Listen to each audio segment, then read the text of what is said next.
गृह एवं जेल मंत्री डॉक्टर नरोत्तम मिश्रा प्रेस वार्ता कर रहे हैं। संक्रमित नहीं हुआ है, नहीं वर्तमान में कोई पुलिसकर्मी संक्रमित है।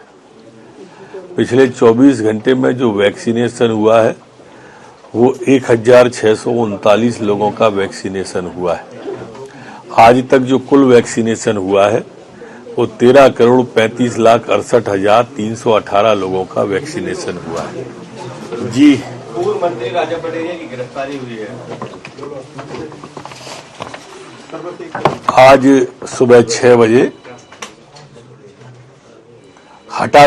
हटा दमोह से पूर्व मंत्री राजा पटेरिया जी की गिरफ्तारी की है। वर्तमान में उन्हें पवई में हैं वो। आज पवई की कोर्ट में उन्हें पेश भी किया जाएगा। जो पूर्व में उन पर धारा लगी थी उसमें 2 धारा 115 और 117 ये वो धारा है जिसमें जनता को ऐसे कार्य के लिए उत्प्रेरित करना जो मृत्यु या आजीवन कारावास या उस तरह के जीवन पर खतरा लोगों के होता है, उसके लिए प्रेरित करने वाली ये 2 धाराएं उन पर और बढ़ाई गई हैं। सर, कांग्रेस से कोई स्टैंड नजर नहीं आया, लेकिन पूरे नेता प्रतिपक्ष मैं भी अचंभे में हूं कि मल्लिकार्जुन खड़गे मौन है, सोनिया जी मौन है, राहुल गांधी जी, प्रियंका जी सब मौन है। प्रधानमंत्री की हत्या का मामला है। स्पष्टीकरण जो दिया उनने कल कहा कि आई मीन, मेरा मतलब हारने से है।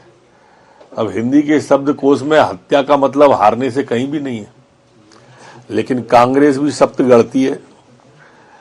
कमलनाथ जी ने कंडीशनल खेद प्रकट किया है, कंडीशनल। कमलनाथ जी अब ये ट्विटर पर चिड़ीमारी छोड़िए, कोई टिप्पणी ऐसी करते कि पार्टी से तत्काल निकालने की कार्रवाई होती तो शायद लोग इसको आपकी बात से सहमत भी होते।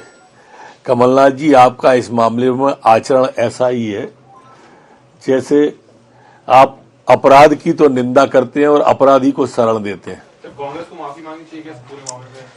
तत्काल कार्रवाई करनी चाहिए और माफी मांगना चाहिए। लक्ष्मण सिंह भी कह रहे हैं कि उनको माफी मांगनी चाहिए इस तरह की। लक्ष्मण सिंह जी की बात दरअसल कोई मानता नहीं है कांग्रेस में। वो कहते तो अच्छी बात है, पर दुर्भाग्य ये है कि कांग्रेस में कोई मानता नहीं है। नेता प्रतिपक्ष समर्थन कर रहे हैं, वो कह रहे हैं कि उन्होंने जो मीन बताया है उसको तो समझा ही नहीं।